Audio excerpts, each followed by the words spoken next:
सुनो भाई, देखो सबसे पहले ना मैं तुम्हें जो लास्ट क्लास में मैंने जितनी भी एडजस्टमेंट कराई थी वो एक बार हल्की सी रिवाइज करवा रहा हूँ, ठीक है। 5 घंटे उसके से रिवाइज हो जाएगा वो, और उसके बाद फिर जाके क्या है कि जो आगे की जो एडजस्टमेंट है उसे बताऊंगा क्या क्या चीज़ें होती हैं, ठीक। पर देखो कुछ कुछ एडजस्टमेंट ऐसी है जो ना कुछ ज़्यादा टफ मानी जाती है, ठीक है। तो हम ना उसको 6 से 7 बार करेंगे। जो एडजस्टमेंट टफ होगी ना उसको 6-7 बार करेंगे, उसकी ट्रीटमेंट वगैरह मतलब क्वेश्चन से अलग करेंगे। क्वेश्चन तो होगा उससे अलग करेंगे उसको कि हाँ भाई ठीक है, इसको कैसे कैसे ट्रीट करना है ताकि हमें याद हो जाए, ठीक है। अगर ऐसी चीज़ें आ गई तो क्या क्या करना है उसके साथ, ठीक है। तो पहला हमारे पास जो है भाई वो था हमारे पास है क्लोजिंग स्टॉक का या फिर क्लोजिंग इन्वेंट्री का। पहला हमारे पास है जो क्लोजिंग स्टॉक है, ठीक है, क्लोजिंग स्टॉक या फिर जो क्लोजिंग इन्वेंट्री है। तो भाई इसकी ट्रीटमेंट हमने कहाँ करनी थी? पहला हमारे पास था ट्रेडिंग में, जो ट्रेडिंग अकाउंट है उसके डेबिट साइड है। दूसरा हमारे पास है बैलेंस शीट, बैलेंस शीट के असेट साइड में, ठीक है। क्रेडिट साइड भाई, क्रेडिट साइड है, ठीक है। जो मेरे पास ट्रेडिंग है वो कहाँ हमारे पास पहले क्रेडिट साइड जाएगा और बैलेंस शीट के असेट साइड में, ठीक है। और जो हमारे पास सेकंड है, जो दूसरी है वो हमारे पास है आउटस्टैंडिंग एक्सपेंसेस, ठीक है, जिसको बोल सकते हैं expenses due but not paid, ये बोल सकते हैं इसको। तो आउटस्टैंडिंग एक्सपेंसेस, कोई सा भी अगर तुम्हारे पास आउटस्टैंडिंग एक्सपेंस हुआ ना तो इसको देखना होता है। देखो पहला मेरे पास कहाँ होगा, 2 जगह से हो सकता है, या तो ट्रेडिंग या फिर प्रॉफिट एंड लॉस। अगर ट्रेडिंग में हुआ तो जो भी रिलेटेड एक्सपेंस है, रिलेटेड एक्सपेंस में जाके तुम्हें ऐड कर देना है, ठीक है, प्लस कर दोगे आउटस्टैंडिंग एक्सपेंसेस के नाम से। और अगर प्रॉफिट का हुआ, प्रॉफिट एंड लॉस का, तो उसमें भी जो तुम्हारे पास रिलेटेड एक्सपेंस होगा उसमें जाके तुम क्या इसमें ऐड कर दोगे आउटस्टैंडिंग एक्सपेंस के नाम से। ये बातें पता लग रही है? पहले तो मेरे पास कहाँ जाएगा, ट्रेडिंग या प्रॉफिट एंड लॉस में से, मतलब जिससे रिलेटेड तुम्हारा होगा ना वो उसमें चला जाएगा पहले तो, या तो ट्रेडिंग में जाएगा या फिर प्रॉफिट एंड लॉस के अंदर जाएगा। दूसरी बात देखो क्या है हमारे पास भाई, जो सेकंड है वो है हमारे पास बैलेंस शीट, बैलेंस शीट के लायबिलिटी साइड में। अब सुनो, थर्ड जो हमारे पास था ना भाई, थर्ड है हमारे पास प्रीपेड या फिर जिसको बोल सकते हैं अनएक्सपायर्ड एक्सपेंसेस और एक्सपेंसेस पेड इन एडवांस। तीनों का मतलब एक ही हो, ठीक है। क्या बोल सकते हैं, देखो प्रीपेड एक्सपेंस बोल सकते हैं, फिर अनएक्सपायर्ड एक्सपेंस बोल सकते हैं, या फिर एक्सपेंसेस पेड इन एडवांस है। तो क्या करेंगे भाई, देखो इसका मैं प्रीपेड लिख दे रहा हूं, प्रीपेड एक्सपेंस है भाई। प्रीपेड एक्सपेंस की एंट्री 2 जगह होती है। सबसे पहला या तो ट्रेडिंग या प्रॉफिट एंड लॉस में, तुम्हें देखना है रिलेटेड किससे, ट्रेडिंग में या फिर प्रॉफिट एंड लॉस में। तो ट्रेडिंग में हमारे पास अगर होगा तो जो भी हमारा खर्चा है, रिलेटेड एक्सपेंस जो है, रिलेटेड एक्सपेंस जो होगा भाई, इसका मतलब पता नहीं ना रिलेटेड एक्सपेंस क्या बोल रहा हूं मैं। जैसे मैंने बोला कि आउटस्टैंडिंग सैलरी, तो जो सैलरी होगी ना, देखो मेरे पास जैसे मैं पुराने वाले बोल दूं आउटस्टैंडिंग सैलरी बोल रहा हूं मैं, तो जो मेरा पुराना जो होगा ना सैलरी कहीं पे लिखा होगा उसी को बोलेंगे रिलेटेड एक्सपेंस। तो उस एक्सपेंस के अंदर हमें क्या आउटस्टैंडिंग को ऐड कर देना है, ठीक है। तो जो रिलेटेड एक्सपेंस है उसमें से हम यहां पे कर देंगे माइनस प्रीपेड एक्सपेंस के नाम से, ठीक है। जो प्रीपेड एक्सपेंस है उसके नाम से हम इसको माइनस कर देंगे। दूसरा है प्रॉफिट एंड लॉस के अंदर, तो अगर जो भी मेरे पास रिलेटेड एक्सपेंस आया उस रिलेटेड एक्सपेंस में से भी क्या प्रीपेड करके माइनस कर देंगे, प्रीपेड एक्सपेंसेस, ठीक है। और जो दूसरी जगह जो इसकी एंट्री होगी ना भाई वो होगी बैलेंस शीट के अंदर। जो बैलेंस शीट है इसके असेट साइड में। अगली बात करते हैं जो हमारे पास फोर्थ है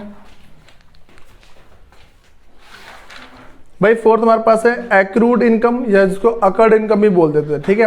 एक्रूड इनकम और आउटस्टैंडिंग इनकम, भाई इसका मतलब क्या है, देखो जो एक्रूड इनकम का ना हमारे पास पहले मतलब पता होना चाहिए। किसको पता है एक्रूड इनकम का मतलब? मैंने बता चुका हूं पहले, तुम बताना भाई, तुमसे बोल रहा हूँ। हाँ भैया तो हमने क्या कहते हैं, पैसे हमने काम कर लिया पर पेमेंट नहीं मिलती। अच्छा चलो भाई, जिसको मतलब कि अनअर्न्ड इनकम है, ठीक है, मतलब कि अच्छा अनअर्न्ड कोई अर्न कर लिया लेकिन रिसीव नहीं हुआ है, ठीक है, ऐसी इनकम है। तो हमारे पास क्या है कि जो एक्रूड इनकम क्या होती है, इसको मतलब कि ना, अच्छा ये ना आउटस्टैंडिंग इनकम के नाम से भी लिखा हुआ सकता है, देख लेना तुम। तो हमारे पास क्या है कि ये एक्रूड है, एक्रूड इनकम। भाई एक्रूड इनकम क्या होती है, इसकी दो जगह ट्रीटमेंट होगी। अच्छा इसको हमने क्या किया है, अर्न बट नॉट रिसीव इस टाइप से, तो कॉमन सेंस लगा। पहली बात असेट्स होगी, ठीक है, हमने कमा लिया लेकिन मिला नहीं है हमें, ठीक, हमने क्या किए, कमा लिया है लेकिन हमें मिला नहीं है। तो एक तो पहले असेट्स हो गई, ठीक है। तो भाई पहला मैं इसको ना बैलेंस शीट में करता हूँ। पहला मेरे पास आ गए असेट साइड में, ठीक है। और जो भाई मेरे पास सेकंड है, देखो एक्रूड इनकम है ना, तो जो भी मेरे पास क्या है कि जो वैसे प्रॉफिट एंड लॉस है ना, उसी के अंदर इसकी एंट्री होती है ऑलमोस्ट। जो तुम्हारा प्रॉफिट एंड लॉस है, प्रॉफिट एंड लॉस के क्रेडिट साइड में इसकी एंट्री हो जाएगी। जो तुम्हारा क्रेडिट साइड है ना, उसके अंदर जाके अगर कोई रिलेटेड इनकम हुई, देखो ये मेरे पास क्या एक्रूड इनकम है ना, अगर कोई से भी इनकम नहीं लिखी, इससे रिलेटेड अगर कोई इनकम नहीं लिखी, तो तुम्हें सिंपल सा प्रॉफिट एंड लॉस के क्रेडिट साइड में लिख देना है। और अगर होती है, ठीक है, जैसे मान लो कि पहले से लिखा हुआ एक इनकम और ये उसी से रिलेटेड इनकम है, तो उसमें जाके ऐड कर दोगे। जैसे मैं तुम्हें एग्जांपल दो अच्छा सा, जैसे मान लो कि सेल ऑफ स्क्रैप, ठीक है, जैसे हमने स्क्रैप बेचा, कबाड़ वगैरह बेचा है, तो अब क्या है कि इनकम आ गई इससे, तो एक ना पहले से भी लिखा हुआ है इसमें, ठीक है, जो तुम्हारा प्रॉफिट एंड लॉस है ना, उसमें पहले से भी लिखा हुआ है, तुम्हें उसमें जाके ऐड कर देना है उसको, ठीक है, वरना वैसे भी क्रेडिट साइड में इसकी एंट्री होगी। तो दूसरा कहाँ था तुम्हारे पास है प्रॉफिट एंड लॉस के जो तुम्हारा क्रेडिट साइड है वो, ठीक है। ये बातें पता लग रही है। अब सुनो, तो पहली, दूसरी, तीसरी, चौथी, और उसके बाद हमारे पास है अर्न इनकम और इनकम रिसीव इन एडवांस। भाई कॉमन सेंस लगाओ यहाँ पे, अगर मैंने इनकम को एडवांस में रिसीव कर लिया तो मेरी लायबिलिटी होगी है। जो मेरे पास है income receive in advance, income को हमने एडवांस में रिसीव किया, एक टाइप की लायबिलिटी होगी। सबसे पहले ना अगर मैं इसकी एंट्री करना चाहूं, तो जो मेरे पास बैलेंस शीट है ना, बैलेंस शीट के लायबिलिटी साइड में, और जो उसकी जो दूसरी एंट्री है, भाई दूसरी एंट्री क्या हो सकती है, मैंने क्या इनकम को एडवांस में रिसीव किया ना, अगर इनकम हम कभी भी अगर एडवांस में रिसीव करते हैं, तो जो भी मेरे पास इससे रिलेटेड इनकम होगी ना, उसमें से माइनस कर देना। देखो ये कैसी इनकम थी, हमने कमा ली लेकिन रिसीव नहीं हुई ना, तो इसको जो तुम्हारा रिलेटेड इनकम है ना, उस रिलेटेड इनकम के अंदर जाके इसको ऐड कर दो। लेकिन वो क्या है भाई, बिना कमाए हमने पैसे ले लिए, एडवांस में पैसे ले लिए, ठीक है। तो ये जो एडवांस में पैसे लिए ना, क्या करेंगे भाई इसके अंदर, देखो अगर एडवांस में हमने क्या कि पैसे ले लिए हैं, तो भाई सिंपल सी ना एक कॉमन सेंस लगाना है कि जो भी तुम्हारी रिलेटेड इनकम होगी उसमें से माइनस कर दो, इससे संबंधित जो भी तुम्हारी इनकम है ना, उसमें से जाके माइनस कर दो। तो किस में जाएगा भाई, अच्छा ये बताओ भाई, ट्रेडिंग के अंदर हो सकता है नहीं हो सकता है, ट्रेडिंग के अंदर भाई बताओ, सेल्स में से होगा कुछ, सेल्स में का भी इनकम है, वेजेस इनकम है, क्या चल रहा है भाई।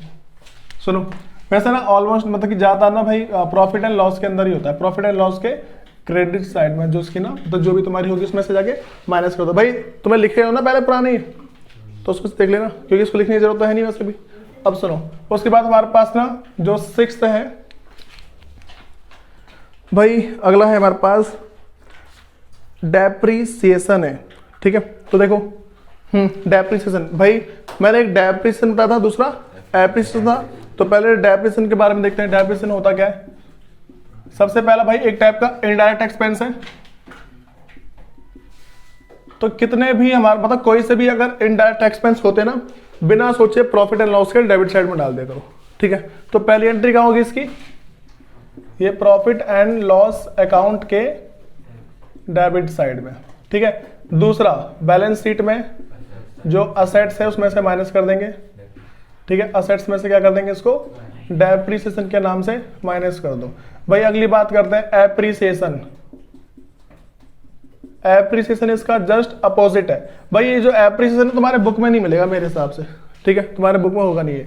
तो भाई एप्रीसिएशन जो है ना, वो पता है जो टीचर होते हैं, मतलब जो पेपर बना रहा होता है, वो सोचता है कि भाई बच्चों का इसका उल्टा तो पता ही होगा, ऐसा। जब भाई एक हमेशा ये बात ध्यान रखे चलना कि कोई से भी जो तुम्हारे एग्जाम होते हैं ना, वो तुम्हारा हमेशा कॉमन सेंस चेक करते हैं, कोई सा भी एग्जाम हो, ठीक है।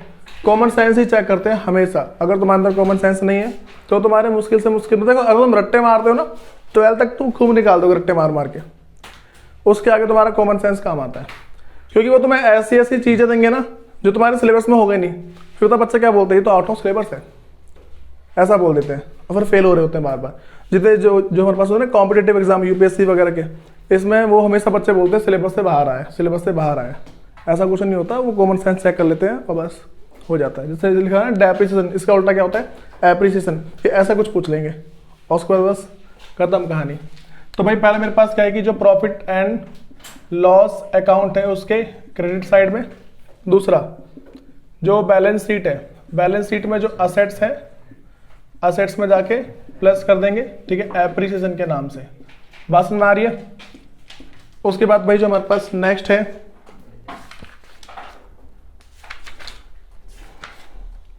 नेक्स्ट भाई हमारे पास बैड डेप्ट है। तो ये तो बहुत आसान सा था। कितनी हो गई थी लास्ट क्लास के अंदर? नहीं मतलब कितने नंबर हो गए थे? 8। चलो सुनो, तो मेरे पास क्या बैड डेप्ट है। तो भाई जो हमारे पास बैड डेप्ट है इसका मतलब क्या, हमारा डेटर भाग गया, ठीक है, डेटर भाग गया, वो कहाँ गया, कहाँ गया वो? अच्छा सुनो भाई, जो बैड डेप्ट है, बैड डेप्ट पहले मेरे पास क्या हो जाएगा, देखो एक टाइप का लॉस होता है, एक टाइप का लॉस ही है ना ये।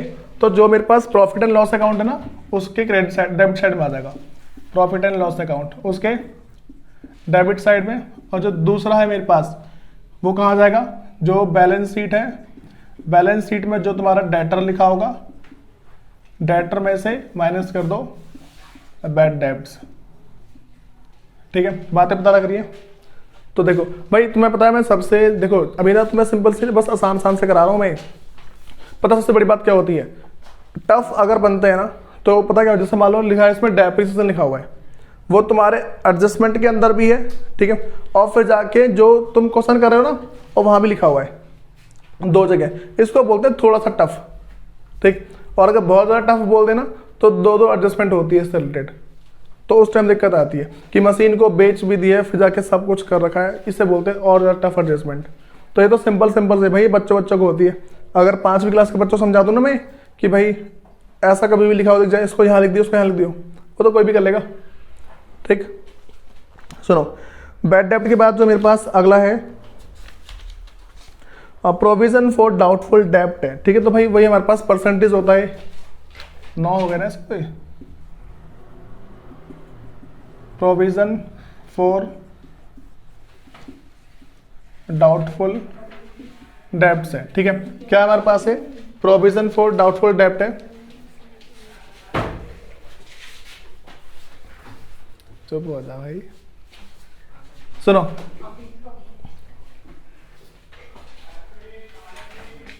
सुनो भाई, देखो हमारे पास क्या है, जो प्रोविजन फॉर जो डाउटफुल डेब्ट है, पहले मैंने इसका मतलब पता होना चाहिए क्या है कि मैंने बताया ना कि मतलब कि कोई पैसे ले, हमें ना एक फील आता है अंदर से कि भाई बंदा पैसे लेके भाग जाएगा, अंदर से फील आ रहा होता है, ठीक है। जैसे मैंने क्या बताया कि मान लो किसी से मैंने ना, चलो मैं बुक की बात कर देता हूँ, ठीक है, और अब कुछ बोलेंगे ना कि 420 रुपए की बुक है, ठीक है, तो अब क्या है, कुछ क्या बोलेंगे कि भैया 20 रुपए खाते पे तो लेना ना, हमें पूरा चाहिए, ठीक है।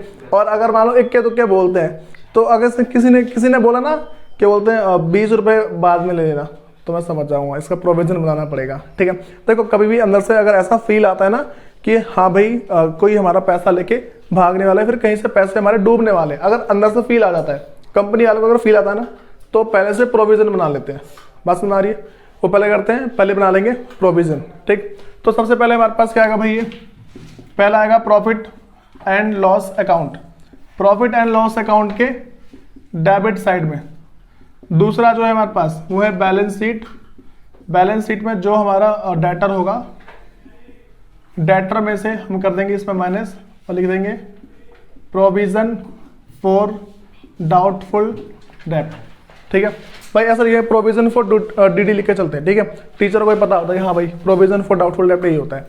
इतनी बातें पहले पता लग रही सबको भाई। अब जो है ना हम आज की बात जो शुरू करेंगे वो देखो क्या क्या है उसके अंदर।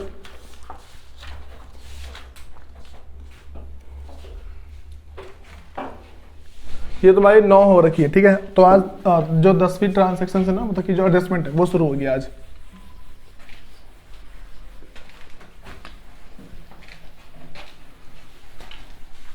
भाई घर पे इसको ना रिवाइज करते रहना, फायदे में रहोगे, वरना बड़ा अच्छा घाटा उठा जाओगे, देख लेना। ऐसा ना हो कि मैं क्वेश्चन पूरा पूरा करा दूं और फिर तुम्हें एडजस्टमेंट याद ना हो। वो तुम्हें याद है 9th और 10th क्लास में जो चैप्टर 13 हुआ करता था, उसमें अगर फॉर्मूले याद नहीं है तो सब कुछ गुल।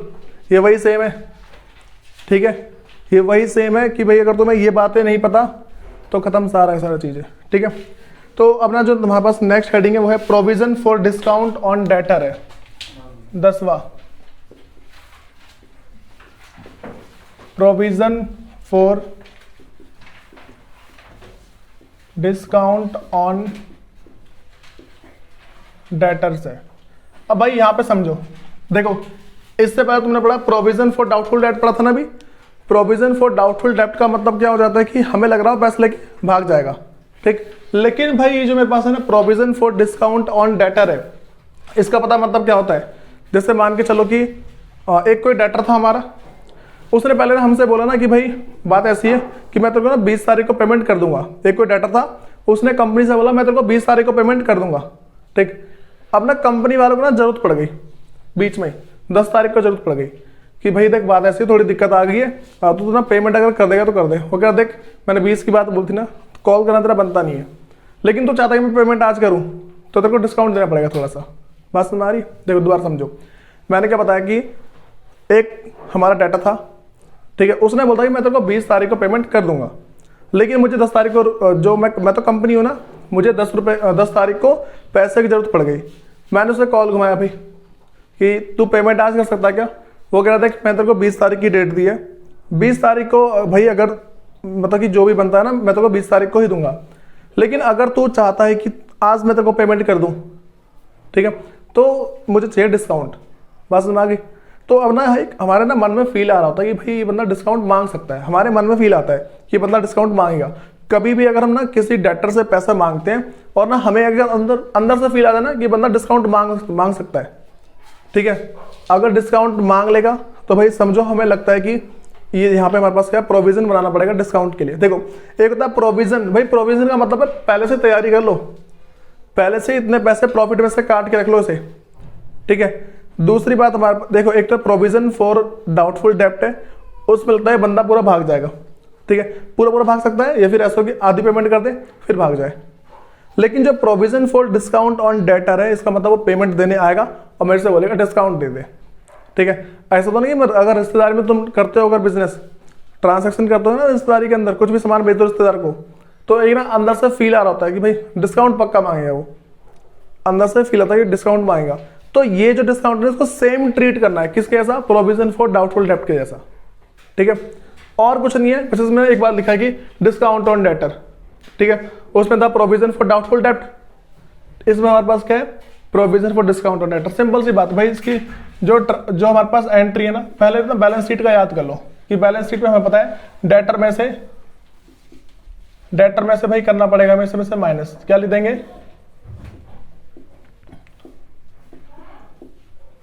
Provision for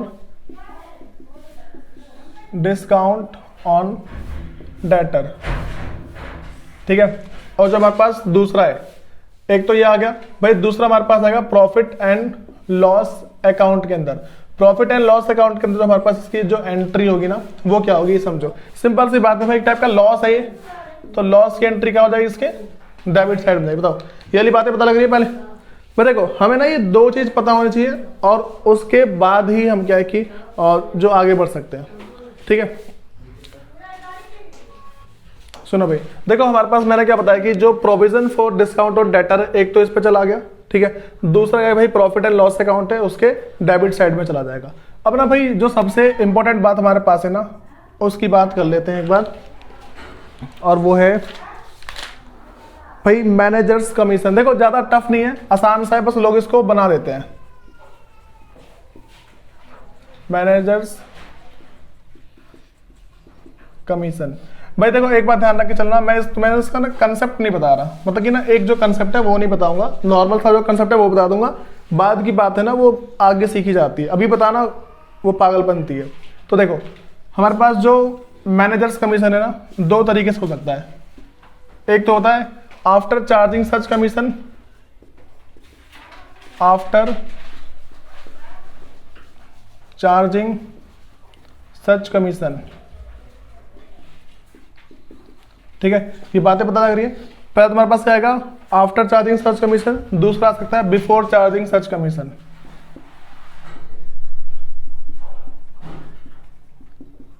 before charging such commission. भाई इन दो बातों को तुम्हें समझनी है, और वो है क्या, ये चीज देख जाओ। अच्छा, तुम्हें जो प्रॉफिट एंड लॉस है उसके अंदर तुम्हें नेट प्रॉफिट निकालना आता है। जो प्रॉफिट एंड लॉस है उसके अंदर तुम्हें क्या है कि भाई नेट प्रॉफिट निकालना आता होगा, ठीक। तो समझो, अब भाई एक बात ध्यान रख के चलना, जो भी तुम्हारा ये मान लो नेट प्रॉफिट आ जाएगा ना, जो तुम्हारा नेट प्रॉफिट है, अगर जब तुम निकाल लेते हो, ठीक, एक बात ध्यान रख के चलना, इसकी ट्रीटमेंट कब करते हैं,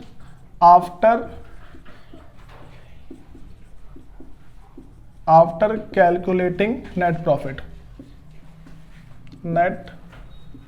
प्रॉफिट, ठीक है। जब तुम्हारा नेट प्रॉफिट आ जाएगा ना, उसके बाद जाके तुम्हें इसकी ट्रीटमेंट करनी है, उससे पहले ट्रीटमेंट हो ही नहीं सकती, ठीक है। सुनो, जब तुम नेट प्रॉफिट निकाल लोगे ना, उस नेट प्रॉफिट का परसेंटेज निकालना होता है, ठीक है।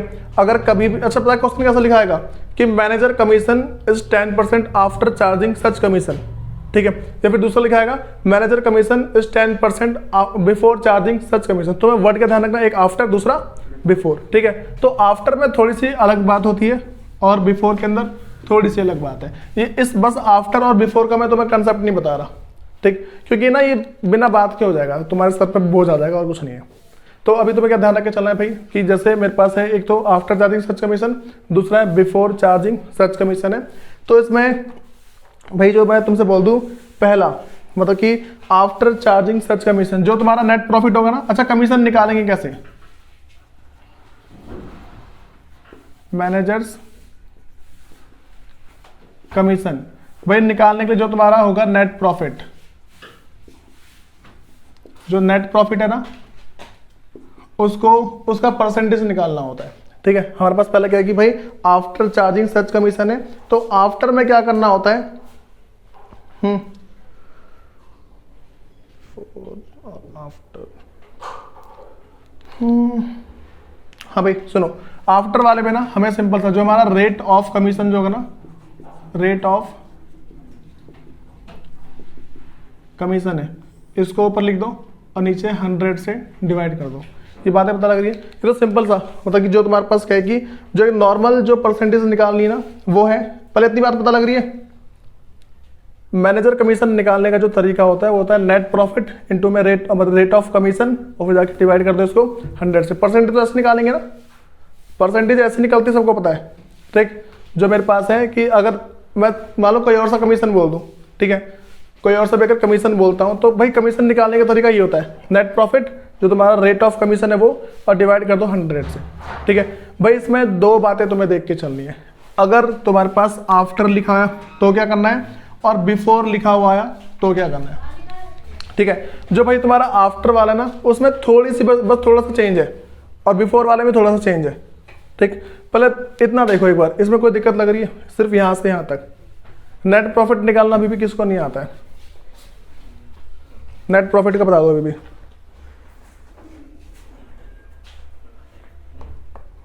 आता है, नहीं आता, प्रॉफिट एंड लॉस बनाना आता है, उसी में निकलता है।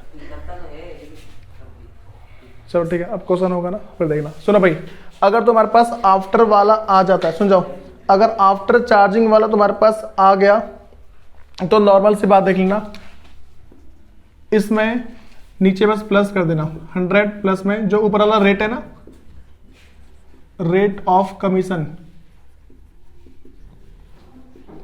बस, ठीक है। इस वाले के लिए भाई यही चीज है जो हमारे पास है, अगर आफ्टर की बात आ जाती है तो जो तुम्हारा रेट होगा ना उसको 100 में प्लस कर देना, ठीक है। ये वाली बातें पता लग रही है, आफ्टर कुछ नहीं, बस इसको याद कर लो, कभी याद है ना, आफ्टर चार्जिंग सच कमीशन, अगर आफ्टर आ जाए तो जो तुम्हारा रेट होगा ना उसको 100 में नीचे प्लस भी करना है। जैसे मान लो मैं बोल दूं मेरे पास नेट प्रॉफिट है 10 लाख रुपए, रेट मेरे पास है कितना है ये, फिर भाई इसको ना चलो 10 ही मान के चलो, रेट मेरे पास 10% है तो नीचे 100 आना चाहिए ना। क्या कर देते हैं भाई इसमें 10 और प्लस कर देंगे ये वाला 10, ठीक, सॉल्व तो हो पाएगा आराम से, नॉर्मल हो जाएगा 10 लाख और गुने में 10 और बटे में 110, ठीक है। इसको नॉर्मल से डिवाइड करके सॉल्व हो जाता है।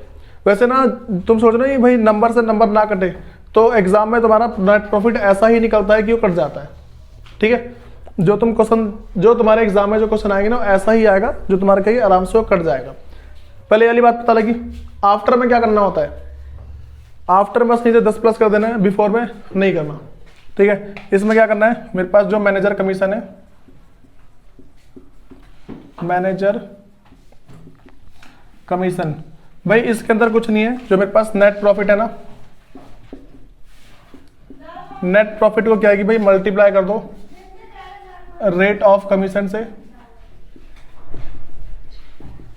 ठीक है, और फिर इसको डिवाइड कर दो भाई 100 से। बस ये वाली बातें पड़ती हैं इसके लिए। भाई इसमें बताओ अगर किसी को कोई भी दिक्कत हो तो इसे ना नॉर्मल सा तुम्हें याद करके चलना है। इसका जो कंसेप्ट की बात है ना भाई वो बाद में, मतलब कि अगर टाइम मिल गया ना तो बता दूंगा बिफोर और आफ्टर में क्या डिफरेंस होता है, ठीक है। और हमारे पास क्या है, सारी नॉर्मल सी बातें होती हैं। भाई अब जो हमारे पास एक लास्ट का है, लास्ट का नहीं बोल सकते, वो तो काफ़ी है, ठीक है। देखते हैं इसके बाद अभी।